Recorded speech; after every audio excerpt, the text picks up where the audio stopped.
America, a decent place to live, inhabited with some intensely stupid citizens. Citizens we call Americans.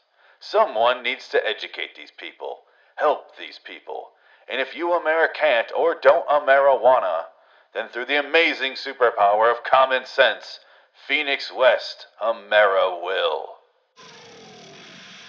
Hello citizens, I'm Phoenix West from Loitering, Wonderland. Welcome to Americant. Now this episode's a little different. It's split into two parts. One episode for the red, one episode for the blue. This is the color that you're watching right now though. So if you want to watch the other one, feel free to switch over right now, because from here on out, it gets really fucking weird. You've been warned.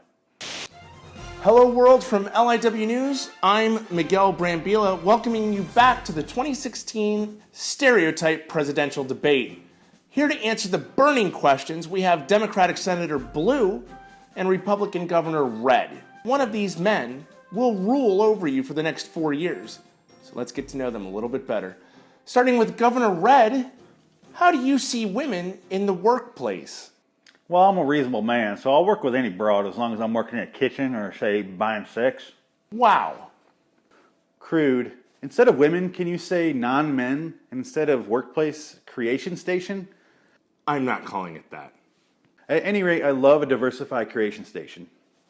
While we're on this subject, in terms of women's rights, how do you feel about a woman facing an unwanted pregnancy?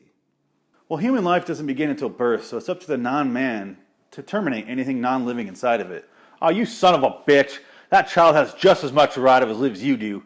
Killing that child means it'll never grow up to be a soldier to die courageously in a war. How noble. Speaking of war, how would you address the growing tension in the Middle East? We should be sending them fruit baskets instead of bombs, because we're only creating more terrorists. Wonderful.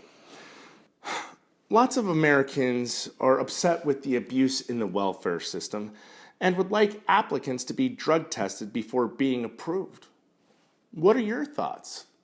None of this would matter if we legalized marijuana in the first place, but at any rate, who are we to take food away from those kids just because the parents want to partake? Are you serious? That family should get to work to pay for their own stuff. We don't need any more meth heads leeching off the government. That's why this country's falling apart. So you want to take food away from those kids? Once they're born, they're on their own. I only care about people before they're born and once they hit 18 and can serve. It seems to me that taking food away from children isn't in our best interest. Seems to me that the real issue should be that a drug addict actually has a child. But anyway, what would your policy on illegal immigration be? My policy would be no. We're all from somewhere else, so let's not forget about the Native Americans we slaughtered when we arrived here. The way I see it, we were all immigrants at some point. Governor Red, a rebuttal? No immigrants. How do you suppose we enact such a stance, Governor? We'll build a wall, a 200-foot wall. You can tunnel under a wall. 200-foot deep wall underneath a 200-foot tall wall. A subterranean nightmare. It'll be made out of iron and freedom and walls. A 400-foot wall made of other walls. A wall made of other walls? That's insane. The whole idea of fences and borders is insane to me. We all just need to have our own land, grow our own food, and help each other out. What happens when some immigrant comes to take your farm? Well, I'll invite them to live on the farm, and we can start a little community. And if they don't want to work on the farm, we can find some sort of other task for them to do to pay for their food. And we'll pool all of our resources together, and then we can trade with other communities for supplies we don't have. You just described every city ever. We'll be right back to continue with this pointless bickering.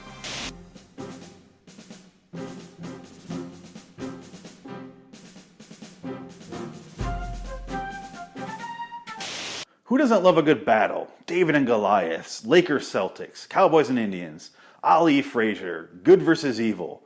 But the biggest versus facing the American citizens today is red versus blue, Republicans versus Democrats, left versus right, whatever you want to call it.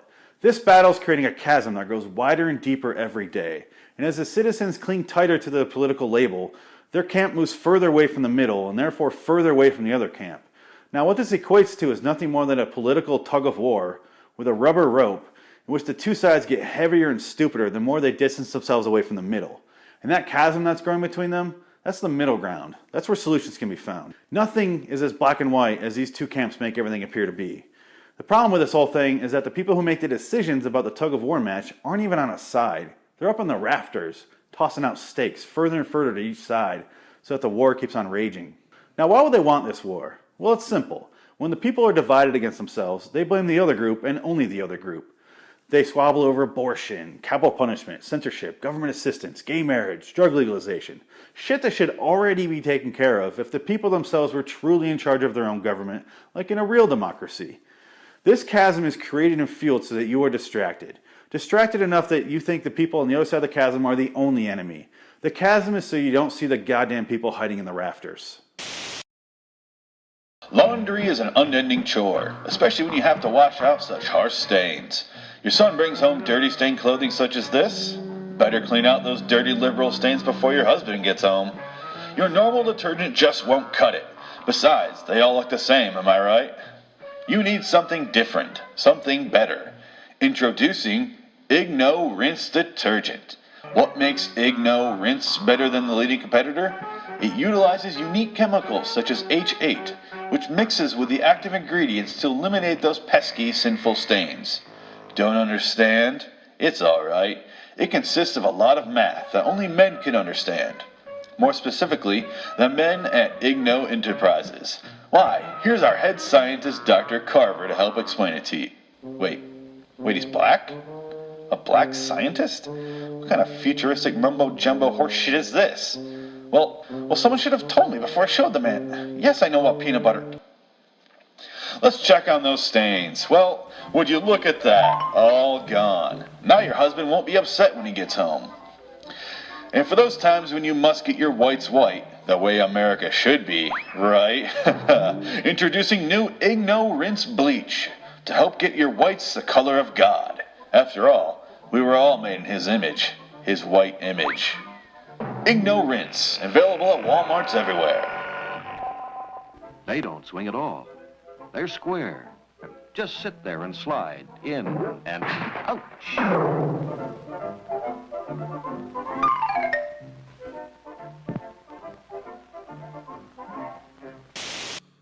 We're live. Welcome back to the 2016 Stereotype presidential debate between Republican Governor Red and Democratic Senator Blue. I'm Miguel Brambilla with LIW News. Governor, sir, would you please tell America, what are your viewpoints on taxes? No more taxes. I hate paying them and I won't force anyone else to. How are you going to pay for everything then? Make Wall Street or China or we'll nuke them. Not sure that's how it works. Senator Blue, a rebuttal? Oh yeah, well we have to pay for schools, obviously, Social Security, college tuition, health care, personalized psychiatrists for every American, pollution removal technology, mandatory organic farms, obviously, and a panel to oversee the redistribution of the wealth from the 1% to the rest of us. So if we all just kind of agree to pay 90% of our wages into taxes, we'll be all set. It's fairly simple. Only 90? What if I want to pay more? Well, it's a free country. We all have free speech. First Amendment, right? I can't even begin to tell you how much the First Amendment has absolutely nothing to do with taxes. At all. But we should carry on with the debate. Senator Blue, would you please tell us how you and your administration would fix the failing educational system? That's simple. I would take all of the money we waste on wars and put them into our schools. Those kids need our support, and I will not leave a single non-adult behind, all right? And the teachers, too. They're heroes. The only heroes are Jesus, our troops, Walker, he's a Texas Ranger, Dale Earnhardt, Toby Keith, those Duck Dynasty fellas. And our educational system's fine because we only have to be able to count to one because that's what America is. With that attitude, how could we not be? There's been a growing distrust amongst American citizens and their local police departments. What are your feelings on this issue, Governor Rhett? All police are heroes. But you just gave a detailed list of who the only heroes are, and they are not on it. If they are all heroes, then why is there a Black Lives Matter movement? Look, I'm not going to stand here and deny that sometimes the police beat black people. It happens. Not a lot we can do about it, all right? Should it continue? Probably not. Is it wrong? Well, I suppose so, yeah. Of course it's wrong. Police should be monitored 24/7 with video surveillance equipment, audio equipment, GPS tracking, maybe a chip in their brain to monitor their thoughts. They should also have to undergo sensitivity training to learn how to relate better to people of color. There's a world of difference between relating well to people of color and stomping them into the pavement. More training toward minorities. More respect toward authority. Dr. King would be so proud of you guys. Let's do a what if. What if you were president and we were attacked by a powerful foreign country? What would you do then?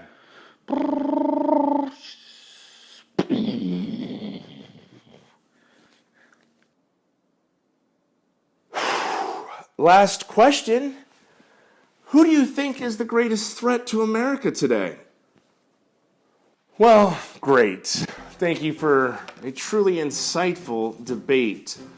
I'm sure America has a very clear view of who they're going to vote for now. From LIW News, I'm Miguel Brambila. Are you thinking that debate sure was nothing but stereotypes? Yes. Yes, it was. Because when you're unfamiliar with a group of people, all you really have to go off is a set list of stereotypes. That's how every blue versus red debate turns into pussy versus hate, marijuana versus guns, heart versus heartless, rainbow versus Confederate, free money versus you're on your own, parental advisory versus don't tread on me. The red is seen as nothing more than a political dick measuring contest, while the blue is seen as nothing but a political vagina handing out beads. But all that really ends up being is just a giant political finger pointing contest. Let's think about this for a second.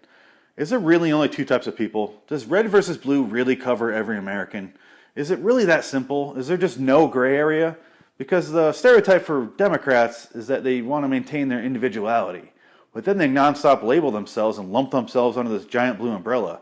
The stereotype for Republicans is that they want to be left alone to make their own decisions in life, but then every political decision they make goes against someone else's ability to be left alone. This isn't sports, it's politics. You don't have to pick a team and die with it, alright? You're free to pick and choose what to believe. Here's the simple and unfunny truth about this entire thing. It doesn't matter what you believe. It really doesn't. You do not matter in this entire process. People have a really hard time accepting that truth. This causes them to become selfish and cling to their beliefs even tighter, following blindly. Next thing you know, they're smashing a rock over the fat kid's head like in Lord of the Flies.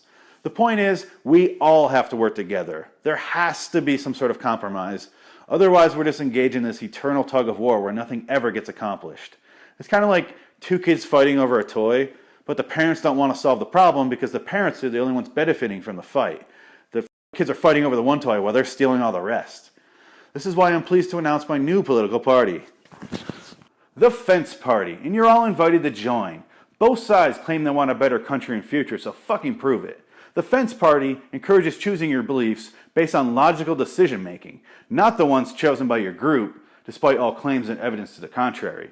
Think marijuana should be legal, but also want less government spending? The Fence Party is for you. Want abortions banned, but also want women to have an actual alternative? The Fence Party is for you. Hate Jews, but also hate blacks? The Fence Party is probably not for you. You should probably just kill yourself.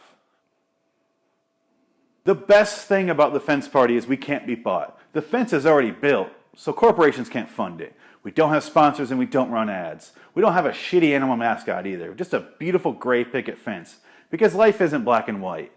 The Fence Party doesn't argue and squabble pointlessly about everything either. The Fence Party has an actual party gathered around an actual fence where we exchange ideas because we all get along, even if we disagree.